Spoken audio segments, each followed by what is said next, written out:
This is high cow country. This is summer grazing country, some of the best in the West. This is the country of big beef herds and vast ranches. It is the native ground of the cattle industry. When winter snows retreat to the peaks and streams run bank full, there's new life in the cattle business. The warming rays of the spring sun are a portent of a delightful summer on the range. It's like a pleasant dream for this white-faced, ruddy-coated youngster. And every calf has its own mobile lunch stand never far away. The trick is to get it. While certain breeds of cattle predominate in this country, any desirable beef-type animals that fit the environment find their place in the cattle industry. Cattle which have enjoyed the brisk summer in the high range country now have the hardihood to withstand the crackling cold of winter.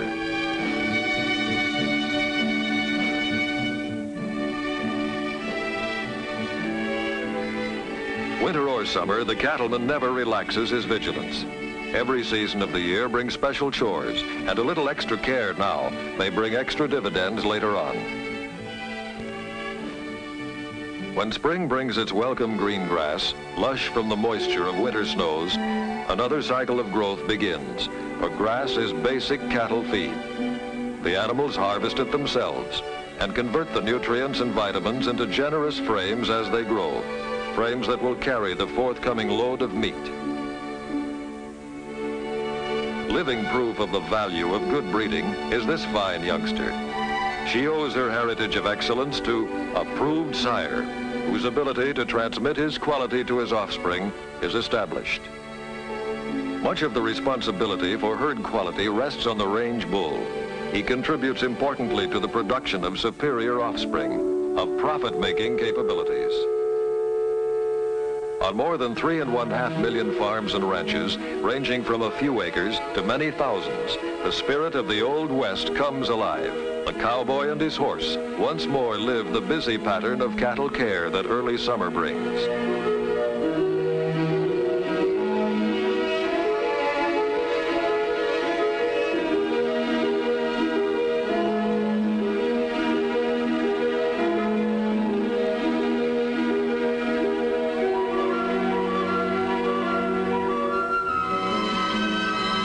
Each animal is a valuable unit that merits comparable care and receives individual attention through the trained eyes of the cattleman. Spraying is an annual chore that prevents harassment of the cattle by insect pests and parasites. The sprayer is usually a mobile type that can be taken to any place on the ranch. Dipping the animals accomplishes the same purpose as spraying. Inoculation prevents diseases that at one time seriously crippled cattle profits. The old branding iron is still with us, but a newfangled heater has replaced the old campfire. There is no doubt now that this young fellow in the squeeze chute belongs to the K-Bar-K. And now this young stuff is headed for the high range country, where they will spend the summer just growing.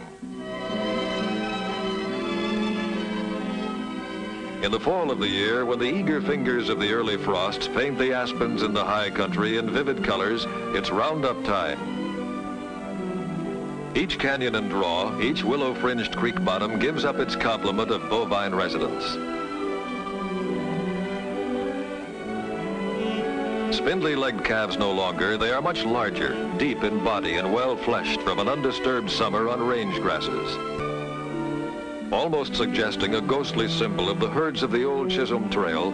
An ever-growing stream of cattle are headed in a single direction, to market.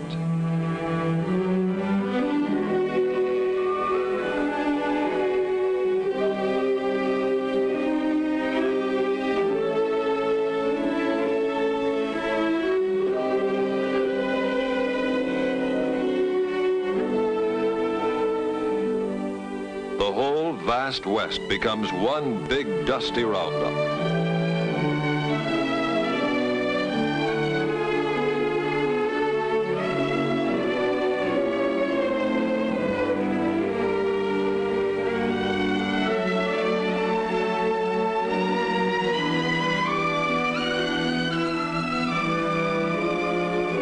Quality begins on the ranch.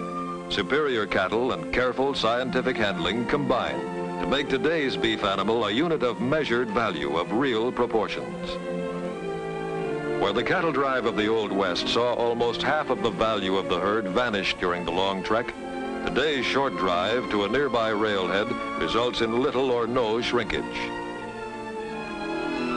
Ready to move at dawn, the herd is fed and rested in a holding pasture for the night. When the first crimson rays of the rising sun tint the eastern sky, men, horses, and cattle are on the move. Destination, the railroad.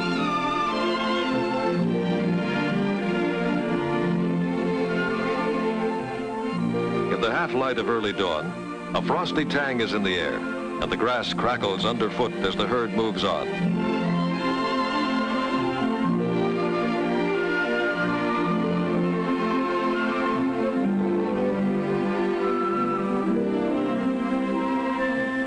The air is filled with the shouts of the cowhands and the muted lowing of steaming cattle. In any trailing of cattle, the welfare of the animals comes first. Rather than driving cattle on a helter-skelter basis, most cattlemen prefer to lead the herd, and once on the move, the animals remain docile and tractable.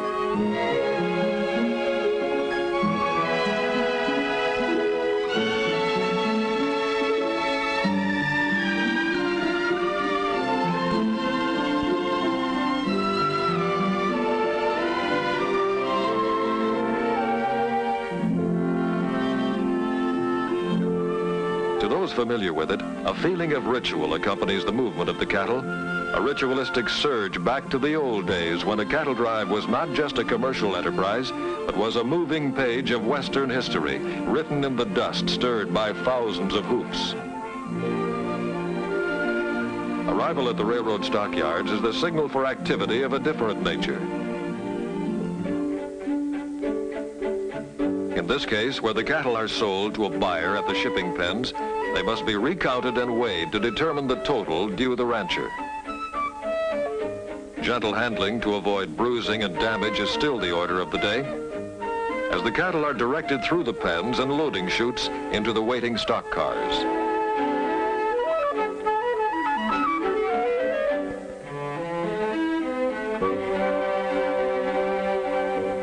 It takes real know-how, too, for the railroad to have the necessary cars on hand at the right place at the right time. Cattle shipments can't wait. On the Great Plains, the promise of approaching winter spurs this cattle loading operation. Here, the entire herd will be loaded at one time and transported to market as a single expedited shipment.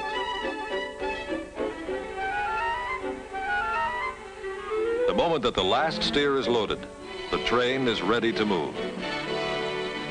Long years of experience in serving Western cattlemen have made Union Pacific an unexcelled mover of cattle to market centers.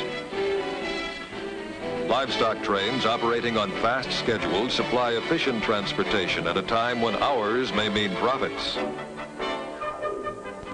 Cattle marketing centers are strategically located, and Omaha serves a large western area. Its holding pens have handled more than 100 million cattle since its founding over 80 years ago. And here's our livestock train, right on schedule. Early morning arrival. First, the cattle must be penned, watered, fed, and rested. Simple steps in an otherwise intricate pattern of procedure.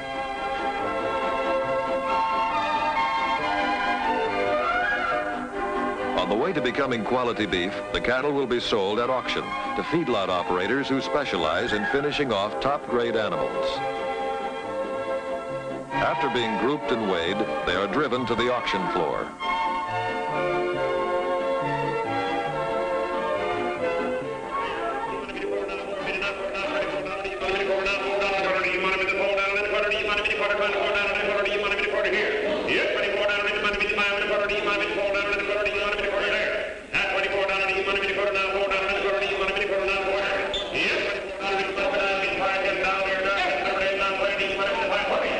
25 and about a quarter and a half and about a half and about a half, and thank you. Now 75 and 75 and 25, thank you. Now quarter. Yeah, 25 and a quarter and a half and about a half and a half. Yeah, 50 now 60 now 5 60 minimum 60 70 minimum 5 70 80 minimum 5 80 there. Yeah, 25 70 minimum 5 80. Yeah, 75 and 85 and about 90 minimum 5 90 minimum.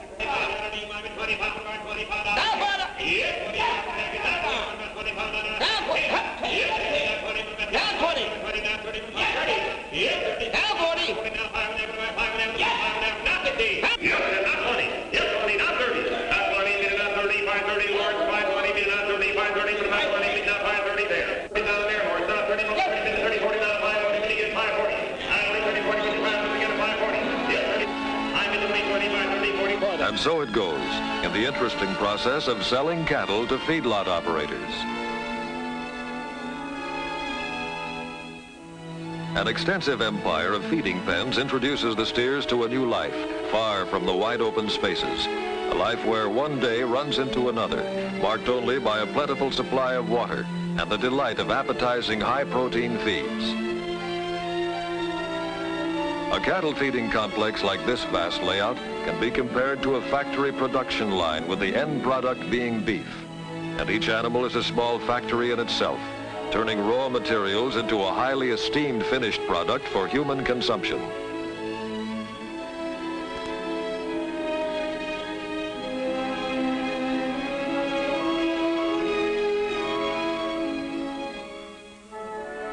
Integrated with the feedlot is the mill, where specialized diets are formulated and mixed. The subject of animal nutrition has won the attention of some of the best research brains in the country, and vast new areas of nutritional science are being opened. The controls exercised by the laboratory will be reflected in the quantity and quality of beef produced in the feedlot. The cattle industry has welcomed new nutritional developments that lead to improved quality beef and an opportunity for better profits.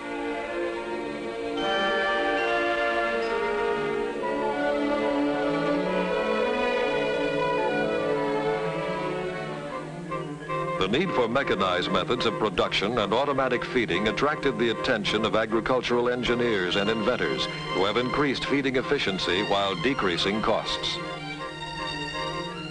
More efficient methods result in delivering the feed to the cattle in measured quantity at the proper time, another important step in the production of good beef.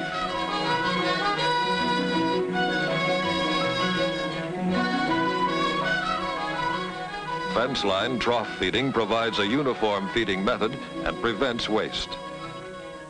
There's a place at the table for every animal to eat in undisturbed comfort. With various kinds of grain stored in glass-lined steel silos, this completely automated, centralized feeding layout is the culmination of a dream, where through push-button control, stored feeds are ground, mixed and transported to the cattle feeding troughs by an auger system.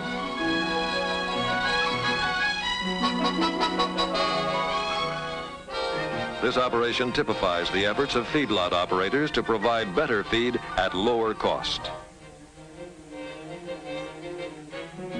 Although many processing plants are located near metropolitan areas of consumption, there is a growing trend to locate plants in areas of supply.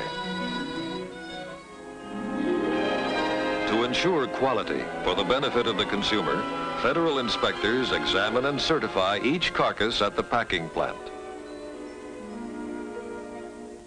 Beef, like other meats, varies some in quality. Inspection and identification ensures that each carcass is placed in the proper grade. By this means, when the purchaser buys choice beef, he gets choice beef. And if a lesser quality is satisfactory, it is so identified.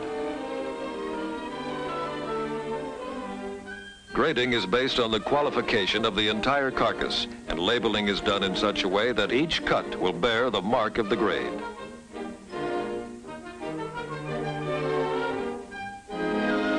This mark is the consumer's guarantee of wholesomeness and quality.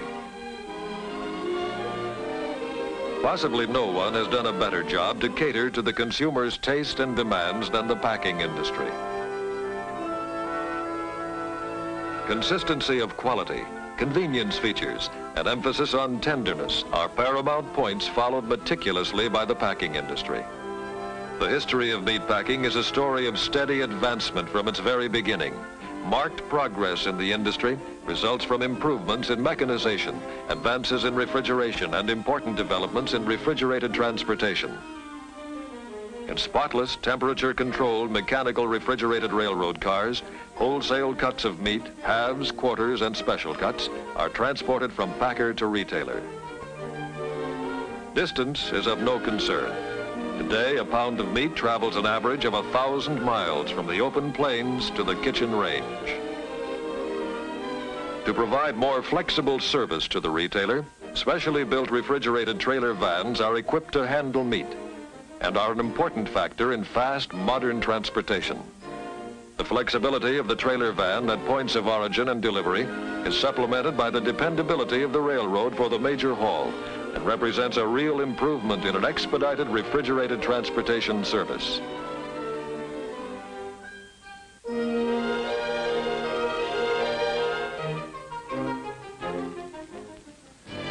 A large number of these mechanically refrigerated trailer vans augments Union Pacific's fleet of thousands of refrigerated railroad cars, operating under the banner of the Pacific Fruit Express, the acme of dependability in refrigerated transportation. The last link in the chain of production is the retailer. On his knowledge of cutting rests much of the success of the meat business. Basic cuts from a hind quarter of beef are the flank, the sirloin tip, the loin, and the round. Good cutting enhances the quality of good meat. In his way, the meat cutter is an artist. Poor cutting results in an inferior piece of meat, regardless of quality. From the sirloin tip, we get popular cuts of meat.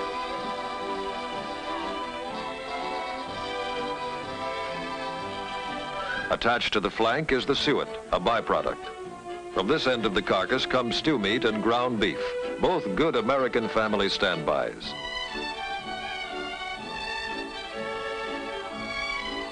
While choice cuts of meat are more publicized, the secondary cuts are just as nutritious, and in the hands of a good cook, any beef is capable of producing gastronomic miracles.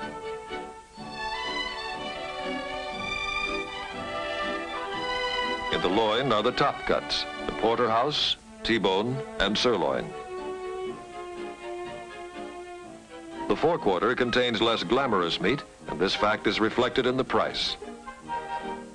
The basic cuts are the chuck, the shank, the brisket, the plate, and the rib. Of all meats, none excels beef for versatility, both as to character of meat and adaptability in a variety of types of cooking the world over. And nothing excels beef for its individual flavor and its ability to transmit this flavor to a wide range of related dishes.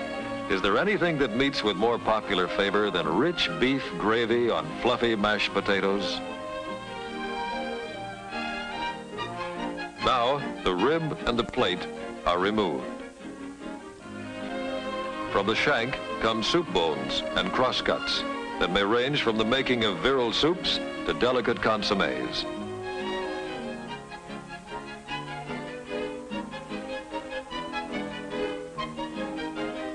Next comes the brisket.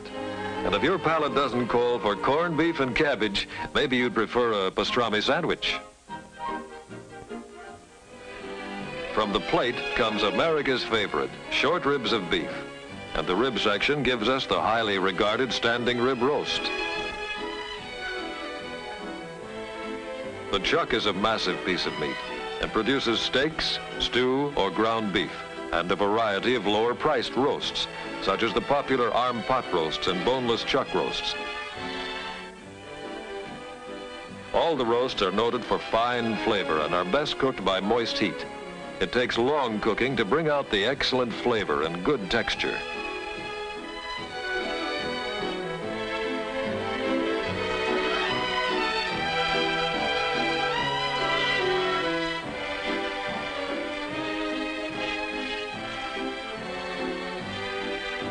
In any discussion of steaks, The sirloin is always near the top of the list in a wide variety of tender, succulent beef. To most Americans, a choice steak is a symbol of good living, and rightly so. However, a steer isn't all steak or even all meat. A 1,000-pound steer will dress out a carcass weighing about 590 pounds. When this is cut up, there will be approximately 465 pounds of available meat of all kinds, less than half of the original weight of the steer.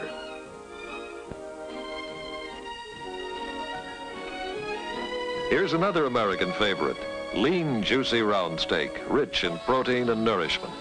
Some people enjoy round steak broiled, but many housewives prefer to prepare it as Swiss steak. The round also makes top ground beef. Modern meat merchandising involves individual packaging of individual cuts in a transparent wrap.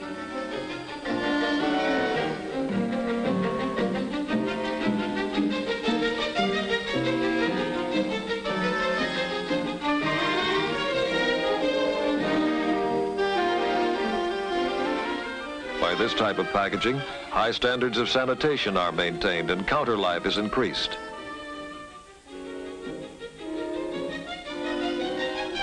Each package is weighed and priced accordingly.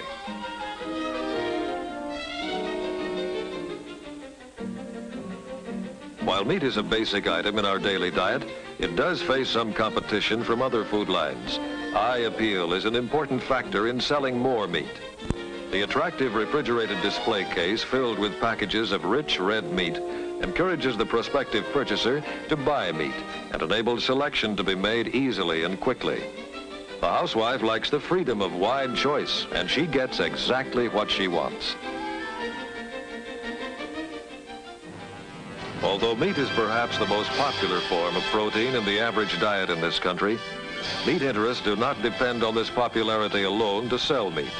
Retailers, wholesalers, packers, cattle associations, and the American Meat Institute are continually carrying on advertising, promotional and educational campaigns designed to increase our consumption of meat in general and beef particularly.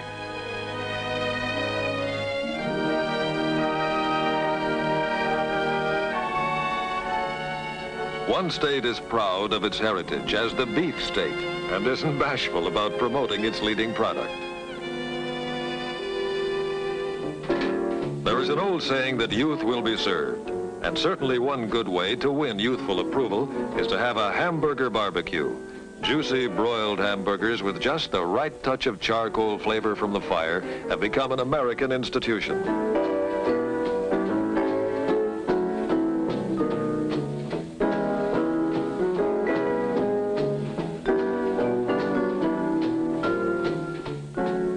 Even the appetizing process of broiling the hamburgers is fun and promotes friendship and good fellowship.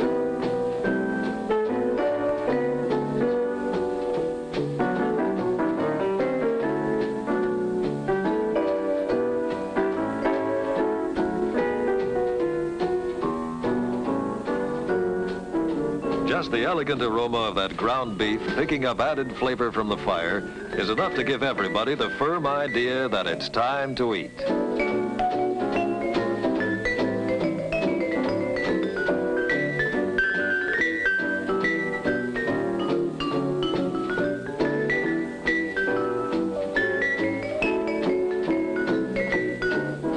And of course, the best part is in the eating, with compliments for the cook for a job well done.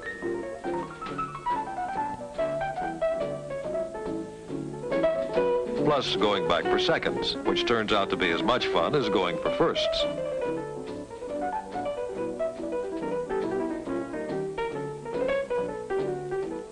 An old sourdough steak barbecuer may work with a little more flair, and the character of the meat may be different, but the basic elements are the same.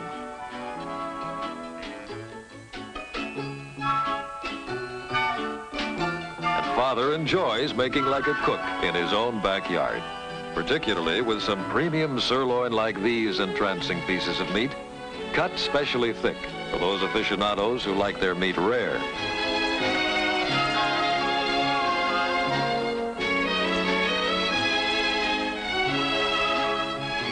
Genius at work is right, and it's nice work if you can get it. All the guests agree, too.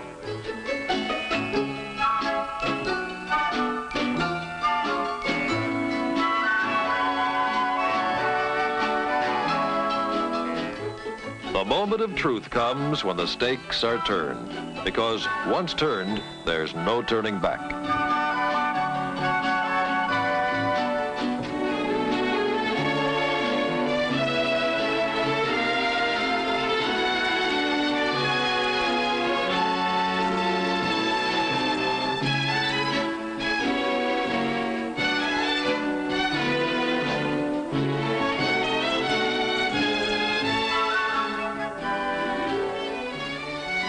No dinner bell is needed to call this chow line into action, and it's quite a strain on masculine discipline to observe the rule of ladies first.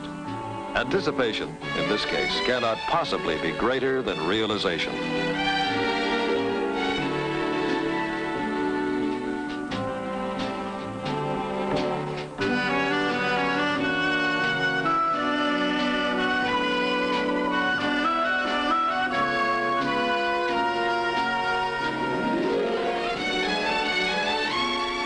Just leave it up to the chef. He knows when he's got a good thing. Beef really does ring the bell.